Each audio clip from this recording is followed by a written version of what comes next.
بخاری و مسلم میں ہے، رسول اللہ صلی اللہ علیہ وسلم نے شاہ روم کو خط لکھا، آقا علیہ الصلوۃ والسلام کا خط پہنچا۔ شاہ روم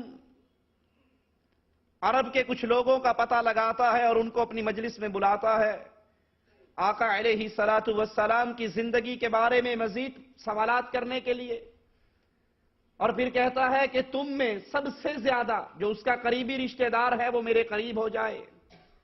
ابو سفیان جو ابھی حالت کفر میں ہے، مسلمان نہیں ہوئے، وہ کہتے ہیں سب سے زیادہ قریبی میں ہوں اس کا۔ شاہ روم کہتا ہے اس کے ساتھیوں کو اس کے پیچھے کھڑا کر دو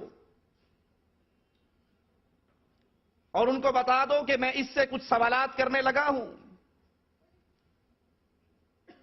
اگر یہ میرے جوابات صحیح دیتا رہے تو ٹھیک ہے، اور اگر یہ جھوٹ بولنے کی کوشش کرے تو اس کے جو پیچھے کھڑے ہیں وہ ہاتھ سے اشارہ کر کے کہہ دیں کہ یہ بات غلط کہہ رہا ہے، جھوٹ بول رہا ہے۔ ابو سفیان کافر ہی نہیں، کافروں کا بھی سردار ہے، کہتا ہے جب یہ بات میں نے سنی تو اللہ کی قسم اگر میں اس موقع پر جھوٹ بولتا تو میرا کوئی ساتھی بھی میری تکذیب نہ کرتا، میری بات کو نہ جھٹلاتا، لیکن میں نے شرم اور عار محسوس کی کہ میں ایک سردار ہوں، میں سید ہوں، میں قبیلے کا بڑا ہوں، میں ایک عزت دار آدمی ہوں۔ اگر میں نے جھوٹ بولا، میرے ساتھی میرا یہ جھوٹ مکے میں جا کر لوگوں کو بتائیں گے اور پھر میری توہین ہوگی کہ سردار نے فلاں موقع پر جھوٹ بولا تھا۔ اہل ایمان اس سچ کو اپنا وتیرہ بناتے ہیں، اور شریف آدمی، عزت والا آدمی، وہ ہر حال کے اندر جھوٹ سے بچتا ہے، اپنے دامن کو بچاتا ہے اور اپنا رشتہ، اپنا تعلق سچ کے ساتھ جوڑتا ہے۔ جھوٹ بولنا ایمان کے منافی ہے، یہ اہل ایمان کی نشانی نہیں ہے، یہ ایمان کی علامت نہیں ہے، بلکہ یہ ایمان کے منافی ہے۔ مالک عز و جل کے کلام کی جو آیت ہم نے ابتدا میں پڑھی، اللہ عز و جل فرما رہا ہے انما یفتر الکذب الذین لا یؤمنون۔ جھوٹ کون بولتے ہیں؟ جو اللہ کی آیات پر ایمان نہیں لے کر آتے، اور یہی لوگ جھوٹے ہیں۔ جس کا اللہ پر ایمان ہو، جس کا دین پر ایمان ہو، جس کا آخرت پر ایمان ہو، جس کا اللہ کی آیات پر ایمان ہو، وہ جھوٹ نہیں بولا کرتا، وہ سچ کی بات کرتا ہے، وہ سچی بات کہتا ہے، جھوٹ سے اپنے دامن کو بچاتا ہے، کیونکہ مالک فرما رہا ہے جھوٹ تو وہ بولتے ہیں جن کا اللہ کی آیات پر ایمان نہیں، اور یہی جھوٹے لوگ ہیں۔ ابو بکر جزائری اس کی تفسیر بیان کرتے ہوئے فرماتے ہیں کہ سچائی کے ثواب اور جھوٹ کی سزا پر ایمان کے سبب مومن جھوٹ کیوں نہیں بولتا؟ کہ اس کو پتا ہے اگر سچ بولوں گا تو کیا نتیجہ نکلنے والا ہے، اور اگر جھوٹ بولوں گا تو کیا سزا ملنے والی ہے۔ مومن کو سچ کی سزا، سچ کی انعامات کا بھی پتا ہے اور جھوٹ کی لعنت کا بھی پتا ہے، اس وجہ سے اس کا اللہ کے حکموں پر ایمان ہے، وہ جب بھی گفتگو کرتا ہے سچی بات کہتا ہے، جھوٹ نہیں بولتا۔ حضرت سعد سے روایت ہے رسول اللہ صلی اللہ علیہ وسلم نے فرمایا، میرے پیارے حبیب علیہ الصلوۃ والسلام کی حدیث پہ غور کرنا، اور مالک عز و جل سے دعا ہے اللہ سب سے پہلے کہنے والے کو غور کرنے اور عمل کرنے کی توفیق عطا فرمائے۔ اللہ کے پیارے حبیب علیہ الصلوۃ والسلام فرماتے ہیں مومن جھوٹ اور خیانت کے علاوہ ہر خصلت پہ پیدا کیا گیا۔ اس حدیث کا کیا معنی؟ کہ مومن جو اہل ایمان بن جائے، اللہ پر ایمان لے آئے، رسولوں پر ایمان لے آئے، مومن بن جائے، وہ نہ کبھی جھوٹ بولتا ہے اور نہ خیانت کرتا ہے، نہ خائن ہونے کی اس کے اندر عادت ہوتی ہے، نہ جھوٹے ہونے کی عادت ہوتی ہے۔ اس کے علاوہ باقی خصلتیں اس کے اندر، باقی غلطیاں اس کے اندر ہو سکتی ہیں، لیکن مومن کبھی نہ جھوٹا ہوتا ہے نہ خائن ہوتا ہے۔ امام احمد ابو بکر صدیق رضی اللہ عنہ وارضا کا قول نقل کرتے ہیں، صدیق اکبر فرما رہے ہیں یا ایھا الناس ایاکم والکذب، اے لوگو جھوٹ نہ بولنا، جھوٹ سے بچنا۔ کیوں؟ کیونکہ جھوٹ ایمان کے منافی ہے، جھوٹ ایمان کی ضد ہے، جھوٹ ایمان کی طاقت کو کمزور کرتا ہے۔ اور رسول اللہ صلی اللہ علیہ وسلم فرما رہے ہیں جھوٹ اور خیانت کے علاوہ مومن کو دوسری خصلتوں پہ پیدا کیا، لیکن مومن جھوٹ نہیں بولتا اور خیانت نہیں کرتا۔ جھوٹ کا شرک سے بڑا گہرا رشتہ ہے، یاد کر لیجئے، جھوٹ کا شرک سے بڑا رشتہ ہے، اور کائنات کا سب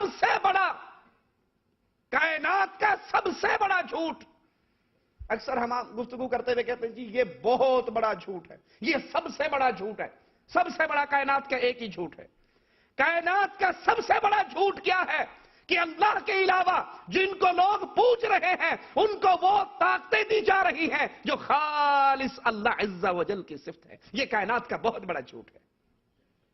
مردوں کو داتا کہنا، مردوں کو غوث اعظم کہنا، فقیروں کو غنی کرنے والا سمجھنا، ان کو مختار کل کہنا، ان کو غریب نواز و بندہ پرور قانون ساز سمجھنا، جو فقراء ہیں، جو کلاش ہیں، جو منگتے ہیں اور سوالی ہیں، ان کو اللہ کی صفات دینا، یہ کائنات کا سب سے بڑا جھوٹ ہے۔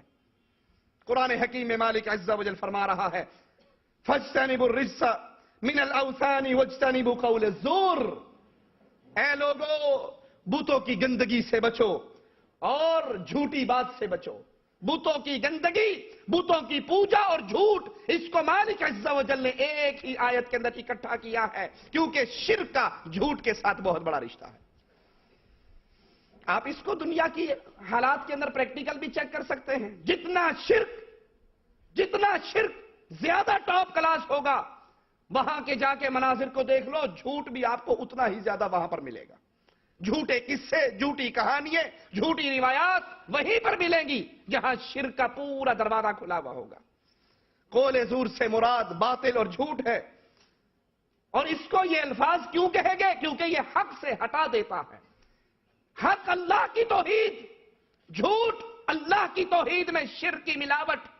اللہ عز و جل فرما رہا ہے بتوں کی گندگی سے بچو اور جھوٹی بات سے بچو۔ ابن مسعود رضی اللہ عنہ وارضا فرماتے ہیں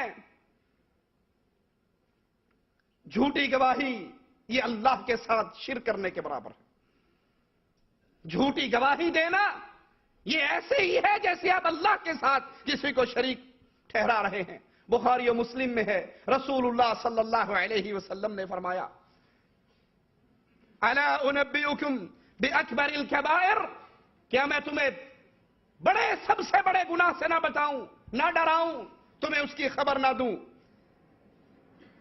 قلنا بلا یا رسول اللہ صلی اللہ علیہ وسلم، ہم نے کہا کیوں نہیں اللہ کے پیارے حبیب، بتائیے وہ سب سے بڑے گناہ کون سے ہیں؟ قال الاشراک باللہ، اللہ کے ساتھ شرک کرنا یہ بہت بڑا گناہ ہے۔ گناہوں میں سب سے بڑا گناہ اللہ عز و جل کی ذات و صفات و عبادت میں کسی اور کو شریک کرنا۔ وعقوق الوالدین، والدین کی نافرمانی کرنا۔